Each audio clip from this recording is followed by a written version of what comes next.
Bonjour et bienvenue sur CCF Le Mag, l'émission de votre actualité.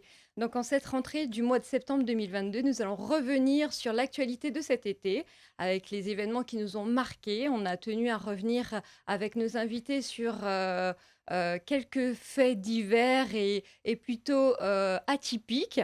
Et on aura avec nous en toute fin, comme d'habitude, Hélène qui va nous parler d'amour encore et encore, j'espère que l'été a été bien pour tout le monde. Aujourd'hui, j'ai Véronique et Romain qui vont nous parler de l'environnement et le sport en général. Romain est spécialisé en football et Véronique qui est dans le sport en général. Et moi, je vais d'abord commencer par une revue de presse de ce qui m'a marqué et ce dont je voulais vous parler. Donc, nous allons commencer dans cette revue de presse avec les incendies euh, inédits. On a pu voir les incendies en France qui ont brûlé sur plus de 61 hectares. Donc environ 61 000 mètres carrés hectares ont brûlé cette année contre 9 000 l'an dernier. Donc ça a mis en lumière le fait que la France est la plus grande flotte de Canadair en Europe. En revanche, on n'a pas de compétences. Il n'y a personne il n'y a pas de pilote de Canadair. Donc, il faut le savoir, ce ne sont pas des pompiers qui pilotent les Canadair, mais des personnes qui ont été formées pour. Et en France, même si on a une super flotte en Canadair, on n'a personne pour les conduire. Donc, encore une fois, on a cette dualité française. Deuxième actualité qui m'a marquée cet été, c'est koh. Là, ça nous vient de La Croix. Donc koh qui a fait scandale parce que je rappelle que koh est un jeu qui est parti des cités. Donc, ils voulaient faire koh mais dans les cités. Donc, c'est une bonne initiative. En revanche, ils l'ont fait dans une prison, là où, en principe, on a des autorisations très poussées. Et ça a fait scandale parce que le ministre n'était pas au courant qu'on allait faire ça à la prison de Fresnes. Donc c'est encore une fois une dualité française parce que la personne qui en premier devait donner son accord était apparemment pas au courant. Et koh a eu lieu, ça s'est très bien passé. Ça a été des meilleurs épisodes de cette série qu'on peut retrouver sur le web. Donc, on passe aussi à l'Ukraine, parce que oui, même si c'était les vacances pour nous, c'était pas les vacances pour la guerre russe-Ukraine. Donc, pendant que certaines personnes pleuraient la reine, moi j'ai trouvé ça fort quand même, parce que le président Zelensky a quand même réussi à attirer le regard sur lui pendant cette période endeuillée pour le reste du monde en nous montrant en fait qu'il avait réussi à faire reculer les troupes russes. Donc c'était assez cocasse de sa part. Je trouve ça vraiment très très fort parce que tout le monde était braqué sur l'Angleterre et lui, bah non, non, nous on a réussi à faire bouger les Russes. C'était assez drôle. Un peu plus proche de nous, ce qui m'a marqué, alors ça date de ce week-end, c'est l'affaire de monsieur, on va dire, le porte-parole des LFI, monsieur Quatennens, avec son soutien de monsieur Mélenchon. Alors, il faut savoir que les LFI, en principe, ce sont les premiers à défendre les violences faites aux femmes avec des mesures. Ils ont même constitué on va dire, un groupe de recherche contre les violences faites aux femmes. Et malheureusement, le porte-parole, lui, a admis avoir giflé sa femme. Donc, ce qui est malheureux pour lui. En revanche, ce qui est hallucinant, c'est le soutien que lui porte Monsieur Mélenchon, qui d'habitude est assez tranché dans ses propos. Et pour d'autres personnes, avait été bien plus virulent que ça. Donc, enfin, là, on a l'impression de ne pas avoir la même personne entre le Mélenchon qui tape sur les autres et le Mélenchon qui défend son porte-parole. Donc ça, c'était quand même assez gonflé de sa part, je le trouve. Donc voilà, c'était la revue de presse de ce qui m'a un peu troublée, perturbée cet été et en cette rentrée. Et il y a une autre affaire pour laquelle j'ai invité Véronique et Romain sur le plateau. C'est l'affaire Kylian Mbappé et son entraîneur. Euh, Au char à voile, vous avez fait attention, vous avez entendu parler de cette histoire? Oui, voilà. Ben, on va regarder un extrait de cette séquence. Rarement, une blague et un fou rire n'auront provoqué une telle polémique. Hier, Kylian Mbappé et l'entraîneur du PSG, Christophe Galtier, sont interrogés sur l'utilisation de jets privés au lieu des trains, moins polluants. Le footballeur, incrédule, s'effondre et rit aux éclats. Le coach, lui, ironise. Excusez-moi, je me doutais qu'on allait avoir cette question-là. Pour être très honnête avec vous, ce matin, on a parlé avec la société qui organise nos déplacements. On est en train de voir si on ne peut pas se déplacer en char à voile. Relancé sur le sujet, Kylian Mbappé botte en touche. Comment? Oh, je pense rien. En quelques heures. Voilà, donc ça a fait. Bon, je peux comprendre les journalistes qui sont un peu troublés quand on pose une question et qu'on se voit rironner, c'est vraiment pas évident. Mais en tout cas, cette intervention m'a fait prendre conscience que l'environnement dans le sport en général, c'est vraiment un sujet d'actualité, ce n'est pas une blague. Donc, je tenais à vous accueillir aujourd'hui sur le plateau. Donc, Véronique, vous allez nous expliquer votre rôle. Vous êtes responsable de la RSE et le sport. Qu'est-ce que c'est exactement? RSE Sport, c'est un cabinet de conseil qui accompagne toutes les organisations sportives à intégrer tous les enjeux environnementaux et sociétaux de la RSE, vraiment au cœur de la stratégie. Et plus particulièrement sur la partie sportive, c'est les accompagner pour faire un bilan carbone, qui est vraiment, je dirais, la première pierre pour faire une stratégie climat.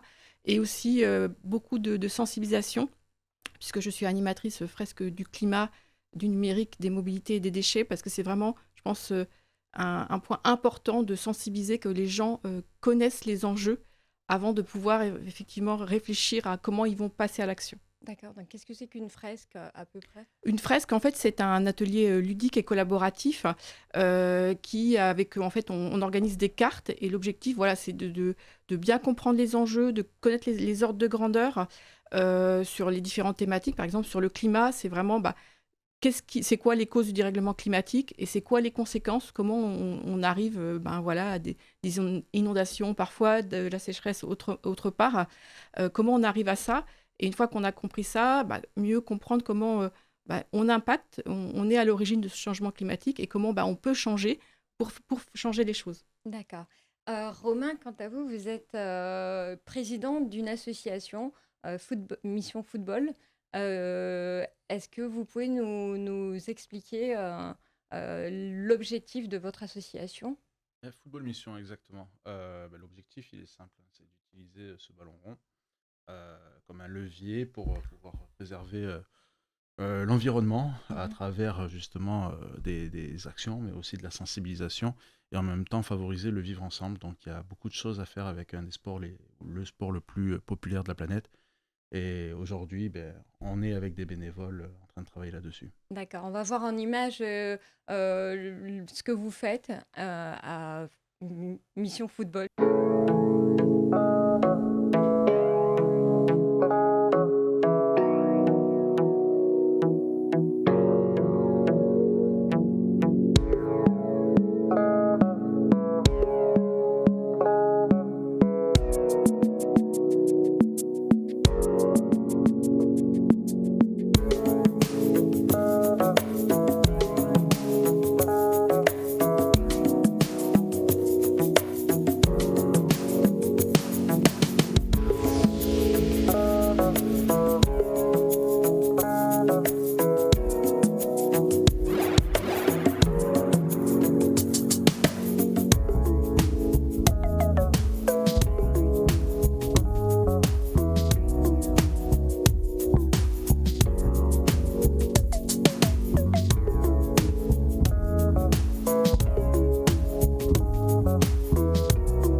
exceptionnel ce que vous faites. Alors, je ne suis C'est... pas tout seul, déjà. Oui, vous êtes combien? On est une vingtaine de bénévoles, Waouh, avec des sympathisants et beaucoup de partenaires associatifs, oui, mais aussi privés. Très peu d'institutionnels aujourd'hui parce qu'on est en train de développer un programme qui n'est pas sur ces vidéos, qui est la sensibilisation au développement durable par le biais du oui. foot, notamment en France. Mhm. Et par conséquent, je pense que c'est essentiel que les instances et institutions publiques nous aident là-dessus. Ah oui. Alors, ça me fait venir une question. Euh, Comment l'environnement s'est imposé aujourd'hui dans le monde du sport et pourquoi? Je commence d'abord par vous, Véronique.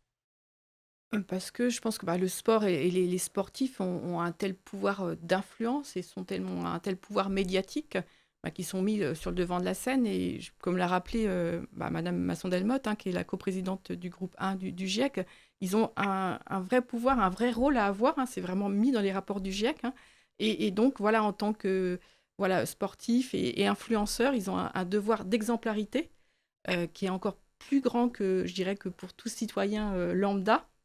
Donc voilà, donc c'est ça qui fait qu'ils ils sont tellement mis, en avant, à la fois pour leur sport et qu'il y a tous les à côté qui sont là aussi et donc c'est important et puis, le sport, je dirais, c'est aussi, à la fois, comme toute activité, hein, je dirais responsable, mais aussi une victime du dérèglement climatique, hein. Là, on l'a vu en France, il y a eu, des restrictions d'arrosage, voire des interdictions d'arrosage. Donc pour des terrains, justement pour le football amateur, la rentrée a été très difficile puisqu'il y avait des terrains qui n'étaient pas jouables parce que c'était pas bon. Enfin, il y avait des risques de blessures pour les joueurs et les joueuses. Donc on voit bien que voilà, l'environnement c'est aussi important parce que ça peut perturber l'activité sportive, quoi. Le sport c'est pas une activité hors sol. D'accord. Et pour vous alors, pourquoi on va dire, cette question environnementale est arrivée dans le foot aujourd'hui? Parce que tout est lié déjà. Et quand on parle de vivre ensemble, c'est aussi vivre sur un espace commun. Et l'environnement en fait partie. Et aujourd'hui, notamment lorsqu'on fait des missions humanitaires, on s'aperçoit des réels dégâts. Voilà, dernièrement, j'étais au Maroc et il faut creuser des puits à 200 mètres de profondeur pour attraper de l'eau. Et autant dire que nous, en France, on ne se rend pas compte des privilèges et de la Mm, chance qu'on a. Donc à un moment donné, il oui, faut aussi arriver à faire le parallélisme et faire prendre conscience aux jeunes, mais pas seulement justement de cet environnement qui est si important pour nous, d'accord. sur toute la planète. Ah oui, aujourd'hui, on a vu les déplacements des joueurs en jet privé au football. En tout cas, pour l'instant, ce qui a été mis en avant, ce sont les footballeurs. Quand on est le PSG et qu'on a environ un minimum 5 joueurs les mieux payés au monde, qui sont vraiment des véritables stars, est-ce que vous pensez que c'est vraiment une solution que de passer par le train pour les déplacements? Oui, ça peut l'être, parce que la SNCF réfléchit justement à une offre adaptée. Donc je pense ils ont dit clairement qu'ils étaient en discussion. Donc ça veut dire que maintenant, il n'y a peut-être pas tout de suite la possibilité de le faire, même s'ils ont prévu de le faire, je crois, pour quelques déplacements. C'est peut-être pas possible pour tous les déplacements, mais je pense que ça mérite réflexion, puisqu'on voit que ça se fait dans d'autres pays européens, hein. On a cité le Betis Séville qui avait signé un Mm. contrat avec la Renfe, donc qui est la SNCF espagnole. On a vu aussi des photos des joueurs de Liverpool qui étaient sur le quai d'une gare. Donc il y a aussi des joueurs très très bien payés à Liverpool, peut-être pas autant qu'au PSG. Mais voilà, donc je pense que ça fait partie des discussions et c'est devenu un incontournable. Et puis il y a aussi le fait de pouvoir aller, pour certains déplacements, y aller en bus aussi. Éventuellement prendre plutôt un avion de ligne qu'un jet privé qui est Un quand même bus, moins... c'est moins polluant qu'un jet? Ah oui, oui, oui. D'accord. Voilà. Et le train, bien sûr, c'est encore mieux, hein, puisque par exemple, on dit que par exemple, un Paris-Toulouse, le faire en TGV, c'est entre 80 et 100 fois moins émetteur de gaz à effet de serre qu'un avion de ligne. D'accord. Et vous, qu'est-ce que vous en pensez du coup par rapport Non, je dis ça parce que Je moi, suis d'accord.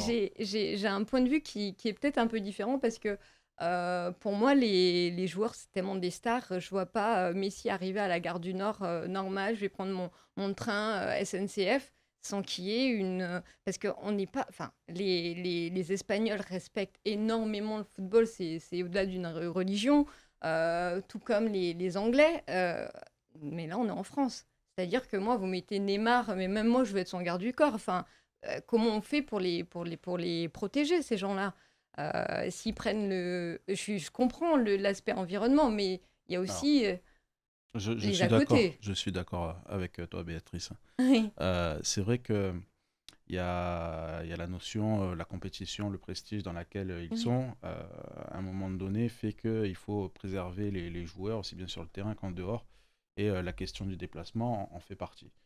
Euh, Ce qui est dommage, c'est que la SNCF, du coup, pose une question, oui, mais n'a pas préparé les éléments avant pour proposer des solutions fiables au adapté. club.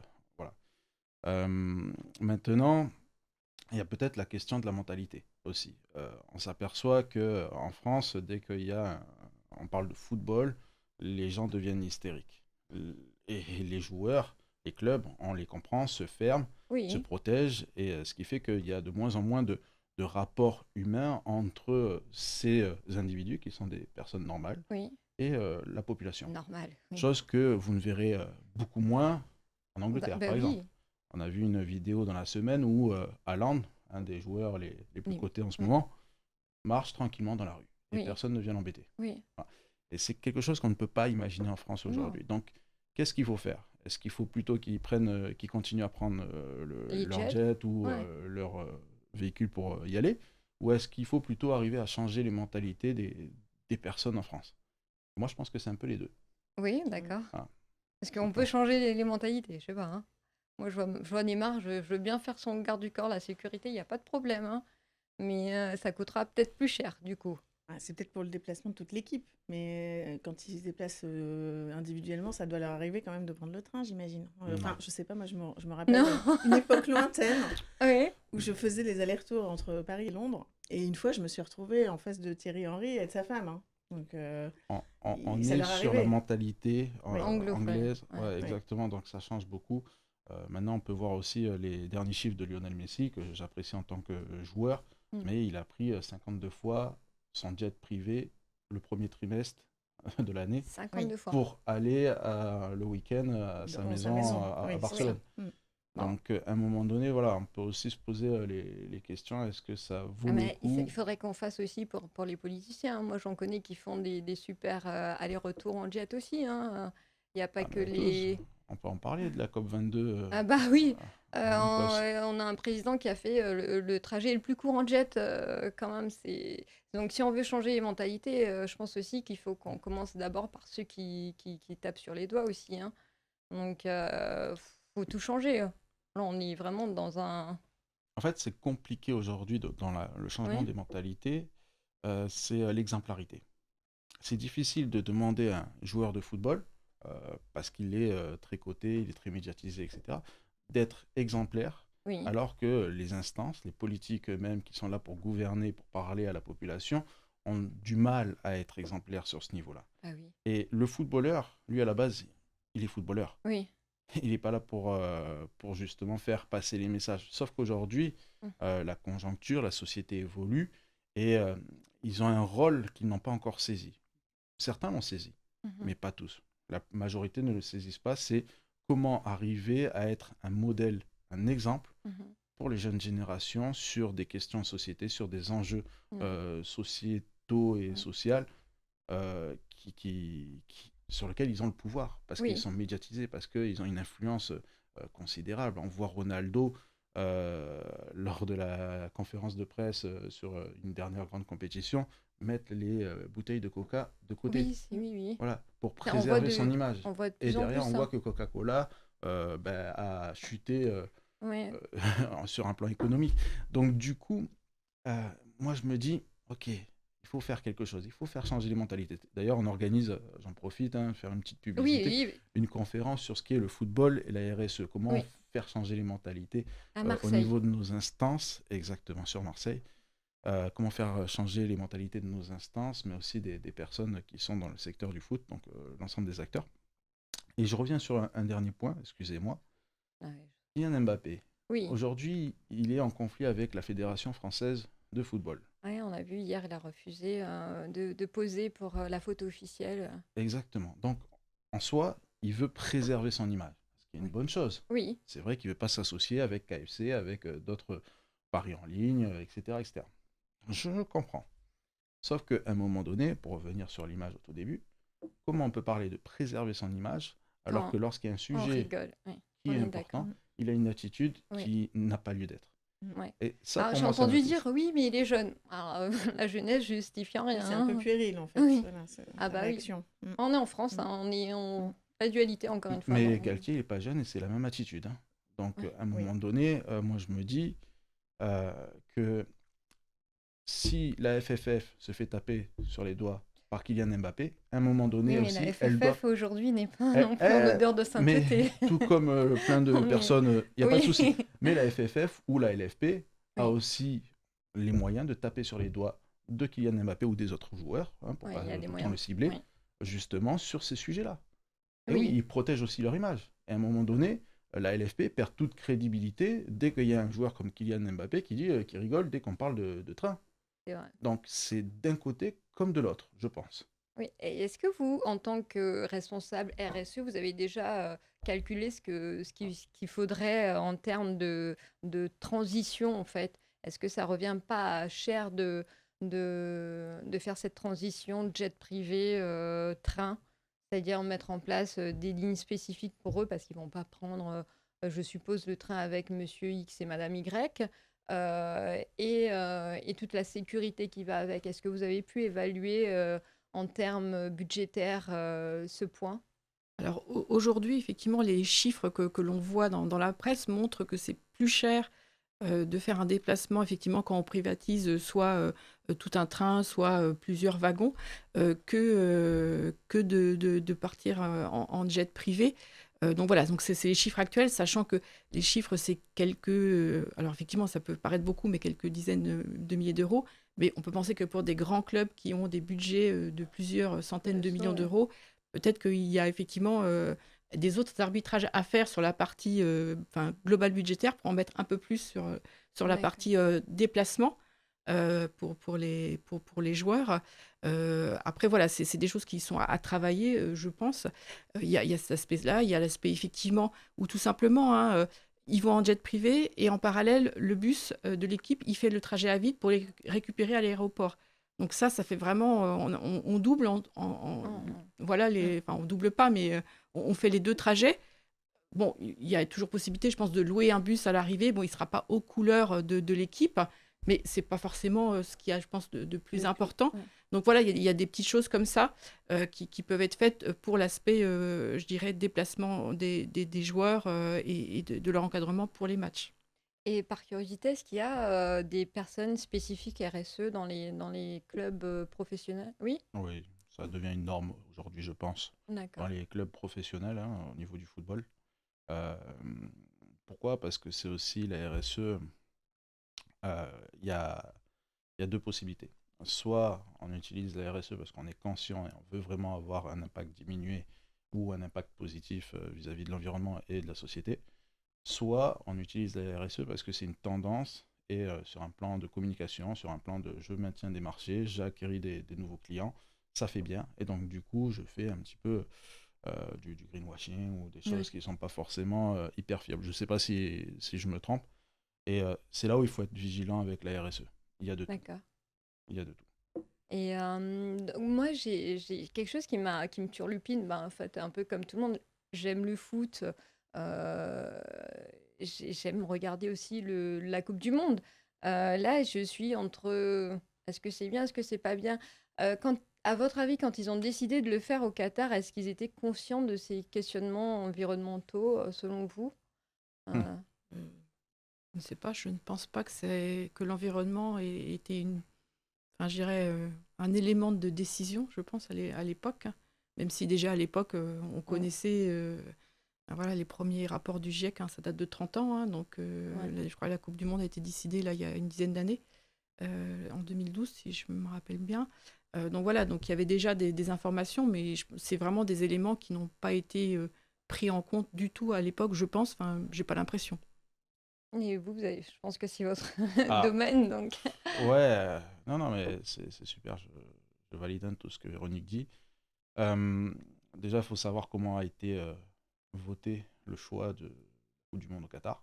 D'habitude, c'est l'ensemble des élus Oui, des fédérations, donc des présidents, qui élisent les oui, prochains heureux élus pour organiser une Coupe du Monde. Là, ça a été fait en vase clos, donc du coup, un petit comité en interne, et le Qatar est sorti. Donc, déjà, à partir de là, il faut se poser des questions. et en novembre. Ouais, Deuxième ça nous chose, bouscule nos habitudes, ça. deuxième chose, il y a eu ce changement de calendrier parce Oui, qu'il faisait trop chaud, et de oui, suite a été communiqué les stades climatisés. oui. À un moment donné, même à l'époque, le Oui, GIEC, ça c'était... date pas d'aujourd'hui, on doit réagir. On n'a Oui, pas réagi. Il y a eu après derrière les droits de l'homme qui n'ont pas été respectés, il y a eu beaucoup de on est morts, il y a d'accord. eu beaucoup Oui, de dégâts qui ont été faits, et c'est seulement quelques mois avant qu'on réagit. oui, Je oui. trouve ça étrange. Ah oui, Moi, je pense que c'était bien avant qu'il fallait réagir. Et je pense que aujourd'hui, ce qui est dommage, c'est que le footballeur, bah, il ce est prêt. sujet, il s'en fout. À la limite, celui qui va être sélectionné, il veut faire la Coupe du Monde. Mais même ceux qui ne sont pas sélectionnés dans les équipes nationales, n'ont aucun mot à dire. À un moment donné, il faut aussi Mm. se positionner, sauf que c'est dangereux dans le monde du Je football. crois qu'il n'y en a qu'un seul de joueur pro qui a dit qu'il le boycottait, je crois. Il est en fin de carrière. Il en- Voilà. D'accord. Il est en fin de Ok. carrière. Donc Oui, non, non, il n'y c'était a un petit personne. buzz vite fait. Mais c'est pas enfin, c'est pas évident, je les comprends. Enfin, je les comprends et je les comprends pas. Le monde du football est aussi un monde très opaque, Oui, et sur lequel ta carrière peut sauter un quart. oui, bien Enfin, sûr. voilà. Donc, à un moment donné, ils ont une responsabilité. Nous aussi, on a une responsabilité. Les médias ont une responsabilité. Les instances ont des responsabilités. C'est pas juste le petit individu qui va regarder au fin fond du Mali ou à Madagascar ou au Brésil le match de Il y aura... football qui va faire que Ouais. bah, ça y est, non, c'était avant qu'il fallait réagir. Et surtout, encore plus aujourd'hui dans la conjoncture telle qu'elle est, où on parle de fin de l'abondance, Oui, et que derrière on va on faire est des d'accord. matchs dans des stades climatisés Et qu'on où, envoie des délégations. et voilà, donc à un moment donné, Mm. comment on peut parler de fin d'abondance où il y a Ouais. tous ces sujets qui sortent avec Galtier Oui, et Mbappé, avec la Coupe du Monde qui arrive, avec la FFF qui se fait truander oui, de on tous les peut... côtés. Et encore, je crois que Romain Molina, je ne sais pas si vous le connaissez, c'est un Oui. journaliste qui dénonce certaines choses assez graves dans le monde du football. Il va sortir des infos assez importantes aujourd'hui. Ah oui? Encore. Il va en rajouter. Voilà. Et D'accord, il parce que faut à là, un moment donné. là, il y avait de quoi faire par tous les bouts, hein. Football Ah, féminin, football, tout mais il faut est... dénoncer, comme je le disais, Oui, le monde du football, c'est malheureux, c'est un sport qui est magnifique. oui, Il se pratique de partout parce qu'il est simple à mettre en place, il pas crée cher. du lien, il est pas cher, il est magnifique ce sport. Et en plus, il peut être levier pour tellement de choses. Oui, Sauf que, comme il y a tout le monde qui le fait, il y a beaucoup d'argent derrière, il y a beaucoup de médias, il y a beaucoup de sponsors, etc. Et ça devient de plus en plus un milieu opaque, un milieu de truands, un milieu de corruption qu'il faut arriver à dénoncer. oui. Et bien entendu, dans ces milieux-là, l'environnement, Ouais, ça on passe s'en met de côté. inaperçu. Le social, les personnes qui crèvent de faim ou qui n'ont pas à boire, ça aussi, on s'en fout carrément. Oui, Donc voilà, nous, on est là, Football Mission, pour dire, oh, il y a la vérité, il y a un oui, contexte comment ça mondial, fonctionne, oui. il y a vous, Oui, comment on peut arriver peut-être à faire sans pointer du passerelle, doigt, oui. sans les fracasser, même s'ils pourraient le mériter, Oui, mais c'est à un moment donné, surtout faire plus de points, de passerelles, pour arriver à faire donc du vivre ensemble. c'est ça. Ah, mais en tout cas, du coup, là, pour le Qatar, je pense qu'on reviendra ensemble sur... on va faire un petit bilan quand même de ce qui s'est passé, parce que je suis entre regarder et pas regarder. Vous avez regardé, vous, ou... Moi, non, à titre personnel, je regarderai pas. Ouais. Et ce que j'ai trouvé intéressant, c'est aussi de voir, par exemple, un des fondateurs d'un club de supporters de l'équipe de France, quoi, c'est les Irrésistibles Français. Donc, vraiment, là, un Ouais. fan de foot qui a suivi toutes les Coupes du Monde depuis qu'il est tout petit et qui dit qu'il va boycotter. Et ça, je trouve ça très fort parce que là, on sent Ah que c'est oui, vraiment c'est le très fan. écoute. Ouais, c'est sûr. Voilà, qui absolu entre guillemets, et mais qui voilà, qui a réfléchi, qui dit bah non, moi stop, j'arrête, voilà, je peux plus faire ça. Ou Eric ce qui, Cantona aussi a dit pareil. voilà, Pour ça. ou des gens aussi, des bars sportifs, donc des bars qui retransmettent les matchs, qui disent non, bah nous on va pas retransmettre les matchs de la Coupe du Monde. Et je trouve que c'est fort parce que eux, ça a un impact Oui. forcément, c'est un risque financier important. Et bah, ils disent non, finalement, alors peut-être qu'au final, ils vont récupérer de nouveaux clients. Oui, qui regardent pas aussi. Oui. Je ne sais pas, mais je trouve que Au moins, ils sont Ils se sont positionnés. Ils se sont positionnés avec en plus voilà, une prise de risque, notamment financier pour ces personnes-là, ou comme le quotidien de La Réunion voilà, qui a dit non, nous, on ne parlera pas des résultats de la Coupe du Monde. Ouais. Ils peuvent dire qu'ils vont perdre des lecteurs. Et ils ont discuté entre eux, et je trouve que c'est intéressant et c'est fort, parce qu'eux, entre guillemets, ils prennent des risques, mais ils disent, voilà, non, oui, mais bon, les risques qu'on prend, on trouve que ça vaut le coup par rapport à l'enjeu, quoi. À l'enjeu. Et toi, Romain, tu as regardé? La Coupe du Monde, Oui. si j'ai le temps déjà. D'accord. Et puis non, en fait, même les matchs de foot, en règle générale, je les regarde pas. Ah bon? Non, parce que à l'époque, le football, c'était considéré comme quelque chose pour la population, de création de liens, Oui. de bonne humeur, de toutes ces choses-là, de vivre ensemble, effectivement. Donc du coup, ça passait sur la télé gratuitement. Mhm. Oui, oui, oui. Voilà. Oui, Et j'avoue. plus les années passent, Ah oui, plus il j'avoue. faut des abonnements pour Ah oui. voir un match, 2 matchs, 3 Ouais. matchs. Mm. Et aujourd'hui, À la demande. je n'ai pas le salaire de Kylian Mbappé, sans le viser que lui, mais d'un footballeur lambda, pour justement avoir toutes ces chaînes et regarder des matchs. Et au-delà surtout des coûts, c'est surtout que j'ai pas le temps de regarder ces matchs-là. Donc si jamais je tombe sur un match parce que derrière je suis dans un contexte amical, familial, où il y a le match, je vais regarder. Maintenant, c'est pas moi qui vais allumer ma télé tout seul avec la pizza et le coca, regarder un match de foot, voilà, tout simplement. Ouais, ça aussi, c'est un business. Les retransmissions, ça aussi, oui. J'avoue, ils devraient reverser au moins 5% de ce qu'ils ont pour une bonne cause. Ça aurait pu, ça peut Ouais, être aussi un financement RSE. alors ça se fait, hein, Ah, normalement. ils le Ça se font? fait. Bah oui, en fait, ils payent des impôts tous. Oui. Donc les impôts après derrière, c'est pour le service public. Le service public en France, c'est quand même une sacrée cause. Mais c'est juste comment il est géré. Il y a des intermédiaires entre-temps. Et moi, je Il y a pense des que intermédiaires entre-temps, voilà, parce j'adore. que le service public aujourd'hui, c'est eux aussi qui font des subventions pour Oui. les associations. Et donc, ils font déjà la part des choses. Ils pourraient en faire plus. Oui. La loi l'autorise. Justement, ils font des défiscalisations pour les donateurs, donc 60% pour une entreprise. Quand on fait de la RSE, une entreprise, justement, elle doit se saisir de l'opportunité. Ok, ça va me coûter 40%. Et quel est l'impact que ça va générer? À un moment donné, ces questions, elles ne sont pas assez souvent posées. Ou alors, elles sont très cloîtrées avec des cahiers des charges assez complexes et il y a toujours, c'est toujours les mêmes qui reçoivent des sommes astronomiques. D'accord, très bien. En tout cas, c'est intéressant tout ça. On va revenir à la fin, on va dire, de ce mondial spécifique pour faire un petit bilan RSE et un petit bilan football aussi. Vous serez invités, conviés à faire ce petit bilan. Là, on va faire une petite pause musicale avec un son TikTok. Moi, j'aime bien. C'est Pierre Maher qui s'appelle Un jour, je marierai un ange. Voilà. Docteur, un jour je marierai un ange. On fera l'amour dans les nuages, en priant pour que rien ne change. Tu sais, une histoire ancrée dans les âges. Et docteur, un jour je marierai un ange. On fera l'amour dans les nuages, en priant pour que rien ne change. Et ici l'amour c'est beaucoup beaucoup trop superficiel. On fait que te répéter, un jour il tombera du ciel. Et c'est toujours le même discours, de belles paroles. Bientôt vous serez à court, non. Aussitôt que le jour se lève, je m'en vais faire tout, je rêve que plus rien ne bouge sauf nos lèvres. Je m'élève, aussitôt que le jour se lève, je m'en vais faire tout, je rêve d'un amour n'existant pas, qui pourtant m'attrustera. Docteur, un jour je marierai un ange.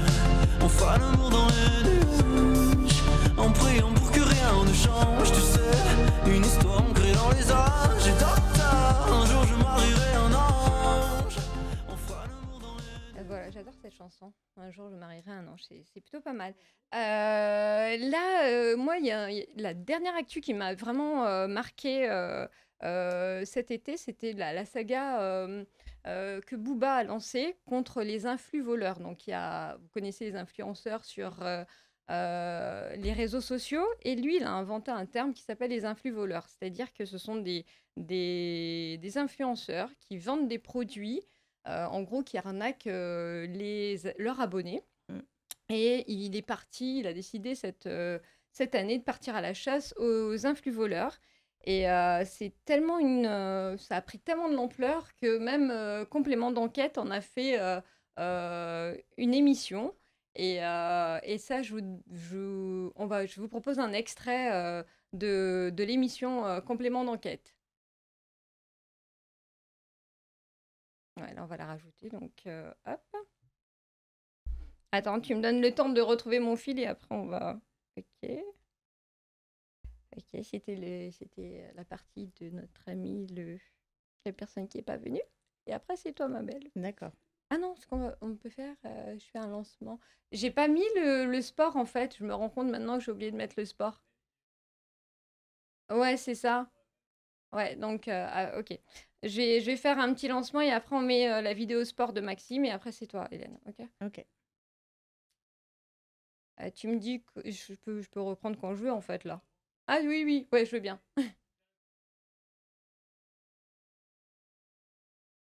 Et voilà, donc c'était le sujet sur les influx voleurs.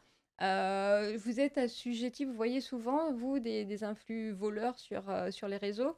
Je sais que tu es assez active sur les réseaux, Hélène. Alors oui, moi je suis un petit peu active sur Instagram, je regarde un peu, puis j'ai 2 ados à la maison, donc forcément c'est toujours un sujet. Ouais, Mais bon, j'avoue que je suis pas non plus, enfin je suis, mais pas très pas ce- assidûment. Il y a ouais, des jours où je me connecte pas de du pas tout. du tout. Bon, je reste quand même, comment dire, un Un peu peu dans... vintage, hein, donc voilà. Je comprends. Et toi, Véronique, du coup? Pareil, moi je suis pas trop des influenceurs. Par contre, moi je suis un compte Instagram qui s'appelle #PayeTonInfluence, Ah oui, oui. qui interpelle justement les influenceurs sur leur engagement, enfin sur les impacts qu'ils peuvent avoir sur l'environnement, parce que comment Oui. ils influencent, et qui les interpellent, je dirais, de manière non agressive, Ah, ça, c'est bien. pour voilà, et qui ont lancé une charte de l'influenceur, de l'influenceuse, pour essayer de mettre un petit peu plus d'éthique dans cet univers. Ah oui. En tout cas, c'est bien ça, je connaissais pas. C'est Ouais. tout récent, hein, Ah j'ai oui. pas lu la charte parce que c'est pas été ma priorité, mais j'ai vu ils venaient de lancer ça il y a quelques jours. Ah oui, Et je trouve que d'accord, je vais c'est regarder. intéressant, effectivement. Et puis moi, j'ai vu Oui, l'émission, j'irai suivre. Ah oui, l'émission voilà, que j'ai complément regardé- d'enquête. Ouais. complément d'enquête que j'ai regardé. Donc, Je trouve qu'ils n'ont pas été quand même assez loin dans leur point de vue, mais bon, je pense qu'il y en aura d'autres. Ah, alors Euh, oui, j'avais pas vu l'émission, mais bon, c'est vrai qu'au-delà de la polémique de Booba et des Et oui. influents voleurs, c'est sûr que sur les réseaux sociaux, il y a sûrement un peu de ménage à faire, Ah un oui. petit peu d'écologie à faire Ah sur oui. les choses qui vont trop loin, ou qui servent à rien, etc. Donc voilà. Ça, c'est à venir. Et là, en fait, c'est la partie sport, parce qu'en fait, en cette rentrée, il ne faut pas perdre non plus la forme. Maxime nous a envoyé une petite vidéo pour qu'on puisse se remettre euh, en activité. Et lui, on le retrouve le mois prochain avec ses exercices. Hein. Donc, on va le regarder en vidéo. Merci. Out of their range, gotta feel my rage. Drug trafficking made me, ambition saved me. Post up on the pavement, ain't going outside like hoes like Seco. I up my status, had to increase me hunger, get me pesos. I was right with the yayo, stepping up 100 elbows. With a fine bitches, slutters. Got stars in it, it's a shuttle. Getting nauseous, how the distance. Keep me sloppy on another level. Going CrossFit, I'm getting healthy. Bitch, marsh pin at the W. You live marvelous, you get a W. Keep a shot stick in a duffel. Time to flex up, show muscle. High definition, tone colors. While presidentials, more bullets. Feel play, about to get the trip. Bon, si avec ça, on n'a pas la forme après, Ouais. je veux bien savoir. Hélène, alors dis-nous ce que tu vas nous proposer aujourd'hui en conseil love. Ah bah justement, aujourd'hui, pour bien commencer la rentrée, moi j'avais envie de vous parler d'un outil qui est très utile, qui s'appelle les 5 langages de l'amour. Alors justement, si j'ose faire le parallèle, là, je vais plutôt m'adresser aux couples, mais pas Oui. que. Donc, on va faire un petit peu d'écologie aussi et de tri sélectif Oui, dans sa relation amoureuse, et notamment sur la façon dont on donne et dont on reçoit de l'amour d'accord. avec son partenaire. Euh, en essayant de favoriser ce qui donne de l'énergie positive et puis d'enlever un petit peu ce qui pollue, Oui. ça peut être pas mal. Donc, vous pouvez trouver ça aux éditions Le Duc, je crois. Donc, c'est un auteur américain qui s'appelle Gary Chapman qui a D'accord. parlé de cette notion. Et donc, les 5 langages de l'amour, en fait, moi, je l'explique comme ça. C'est que dans sa relation amoureuse, chacun, la façon dont on a appris à donner et à recevoir de l'amour, c'est un peu individuel. Ça fait partie de notre histoire Oui. aussi, de notre Notre enfance, construction. etc. Oui. Et il y a des choses auxquelles, finalement, on attribue plus de points et d'autres où on attribue moins de points. D'accord. Et souvent, on a tendance à donner de l'amour de la façon dont on aimerait le recevoir, Oui. sans se poser la question de comment l'autre personne voudrait en recevoir. Donc, ce qui est très, très sympa avec les 5 langages de l'amour, c'est que, ils sont forts, ces Américains, ils arrivent toujours à catégoriser et faire des Ouais. petits bullet points. Oui. Donc, Même sur les l'amour en 5 émotions. points, Ouais. voilà. Mais au moins, ça permet de se rappeler et de pouvoir repérer D'accord. les langages de l'amour. Donc, le plus évident, celui auquel on pense souvent, le plus souvent, c'est le toucher physique. Et c'est pas que Oui. pour les relations amoureuses, hein. Oui. Donc, ça inclut les bisous, les câlins, les caresses, tenir la main de quelqu'un, mais ça peut être avec votre enfant aussi. Enfin, Oui. voilà, c'est la même chose. Donc, celui-là, c'est le plus évident. Mais on n'est pas tous sensibles de la même façon. Il y a des gens qui sont plus ou moins Tactile tactiles, ou pas, oui. etc. Il y a aussi, alors, il y a les cadeaux. Oui. Mais alors, les cadeaux, c'est apprendre au sens large. En fait, Oui. le cadeau, c'est quoi? C'est Faut qu'on pas a, tomber non plus dans le voilà, côté on a vénal pensé, voilà, on a pensé à l'autre personne et on lui offre quelque chose. Donc, c'est plus la pensée qui va se traduire en cadeau. C'est pas le prix du cadeau qui importe. Oui. Donc, quelqu'un qui aime les cadeaux va être plus sensible au fait d'avoir des petits cadeaux souvent qu'un gros cadeau D'un coup. 2 fois par an, en Oui. fait. Donc, c'est là où Ça, c'est c'est mon cas, important ça. J'aime de... bien les plein de petits cadeaux. Voilà.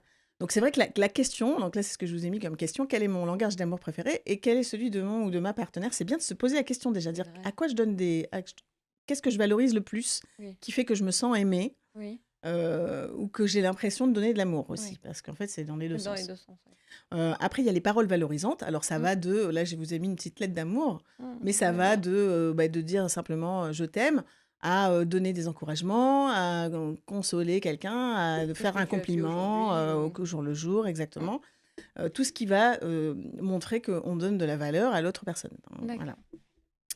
Il y a aussi les moments de qualité. Donc là, vous avez un petit dîner au Oui. coucher de On aime soleil. bien aussi. Mais en fait, ça peut être, vous êtes tous les deux assis sur le canapé le soir en rentrant du travail et vous prenez un quart d'heure pour vraiment écouter Oui. l'autre personne Oui. et faire un vrai échange. Vous n'êtes pas en train de regarder votre téléphone, vous n'êtes pas en train de regarder votre série, vous n'êtes pas Ni en train faire de faire semblant autre d'écouter. chose ou de faire la liste des courses, vous êtes en train de parler de vous. Oui.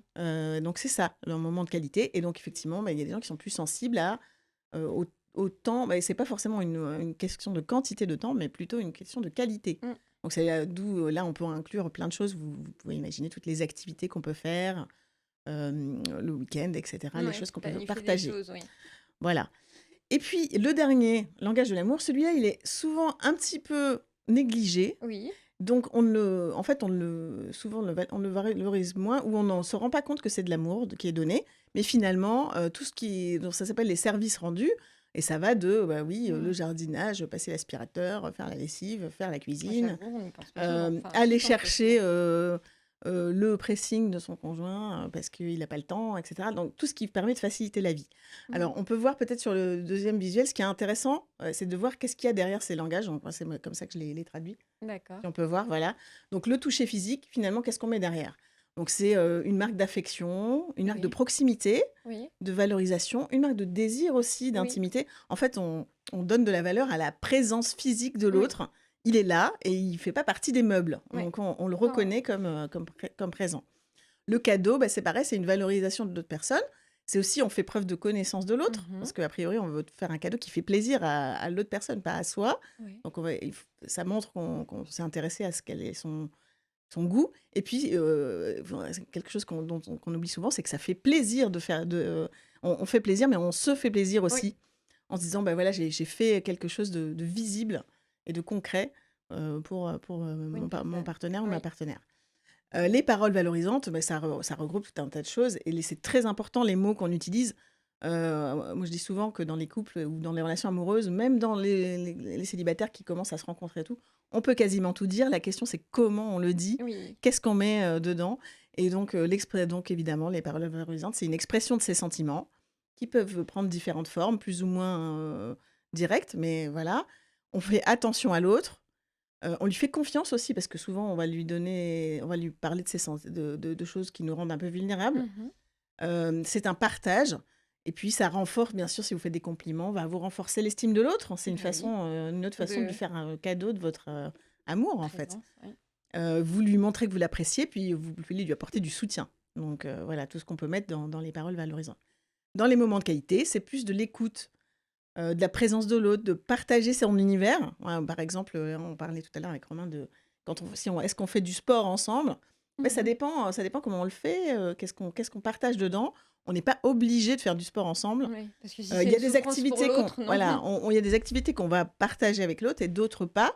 Mais ce qu'on va faire sans l'autre, en fait, on va quand même le rapporter dans son couple et on peut le partager d'une autre façon en montrant que ça nous a fait du bien, qu'on est content de l'avoir fait et et parler de l'expérience. Oui. Donc, c'est aussi une façon de nourrir son couple avec ce qu'on fait, même les choses qu'on ne fait pas ensemble. On n'est pas obligé de tout faire ensemble pour avoir des moments de qualité. D'accord.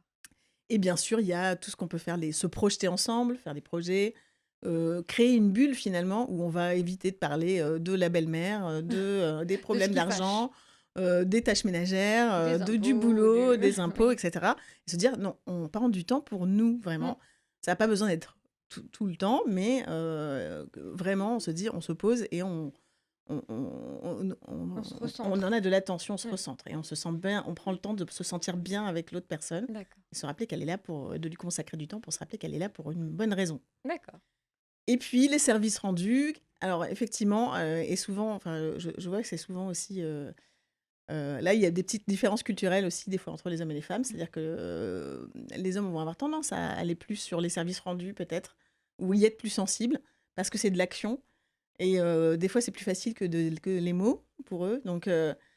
Mais on va pas s'en rendre compte comme ça. Donc, les actions concrètes, dire ok, bah super, aujourd'hui, il a fait l'effort de faire la lessive, etc. Alors, des fois, on dit bah oui, mais c'est juste normal. Ah, s'il le fait pas C'est souvent, c'est pas l'effort, normal. ouais. Donc, Oui. ça veut dire qu'il y a une petite, Oui, il y a une intention. il y a une intention intention qui d'aider. peut faire, oui. Donc, si on veut qu'il le fasse plus souvent, il faut le valoriser, pas faire comme si c'était normal. Bon, et accessoirement, si on a l'habitude de tout faire pour tout le monde, se rappeler que c'est pas tellement le fait de... On n'est pas là pour compter les points, justement. Oui. De se dire, est-ce que j'en fais plus, est-ce que j'en fais moins? Parce que ça, dès qu'on commence à compter les points, en fait, on C'est pas abîme bon. la Ouais. relation. Mais plutôt se dire, c'est pas tellement le problème de le faire. À la limite, des fois, on peut trouver qu'on est plus efficace ou même Oui, toute prendre un seule certain ou- plaisir à le ouais. faire. Simplement, se rappeler que si c'est pas valorisé dans le couple, au bout d'un moment, on va se fatiguer de le faire. Oui, c'est ça. Donc, c'est ça qu'il faut surtout... Se voilà, remettre en tête. donc, dans votre couple, c'est pareil, n'ayez pas peur de... Utilisez beaucoup les merci, n'hésitez pas à valoriser le fait que, au moins, reconnaître que la personne l'a fait, parce que souvent, on n'en parle même pas. Oui. Donc, plus vous le faites, et plus c'est valorisé. Donc, tous ces services rendus, mais ça peut être subtil, c'est vraiment tout ce qui facilite la vie de l'autre. Ah bah, en tout cas, c'est bien. Voilà, donc, et Des même, petits conseils. j'ai envie de Oui. vous dire, si vous n'êtes pas en couple, commencez par vous donner de l'amour à vous-même. Donc peut-être qu'il y a des choses là-dedans que vous ne, Mettez comme vous n'avez pas pas de en partenaire, il n'y a personne pour le faire, mais vous pouvez le faire pour vous-même, Soit- en ayant conscience de ce qui est important pour vous. Et c'est déjà, se donner de l'amour à soi-même, c'est important, parce que ça donne envie aux autres de faire la même chose. C'est ce qu'on finalement. se dit. Donc Voilà. ça, je le dis souvent hein, Oui, oui, quand je donc, parle des célibataires. C'est vrai. Commencez par vous. Et C'est après, pas vous faux. saurez aussi le faire pour les autres. C'est pas faux. En tout cas, merci Hélène pour tous ces bons petits conseils. C'est la fin de l'édition de la rentrée. On se retrouve le mois prochain avec de nouveaux invités, des nouveaux sujets. Et on vous attend sur notre chaîne Instagram, TikTok et YouTube. Merci beaucoup.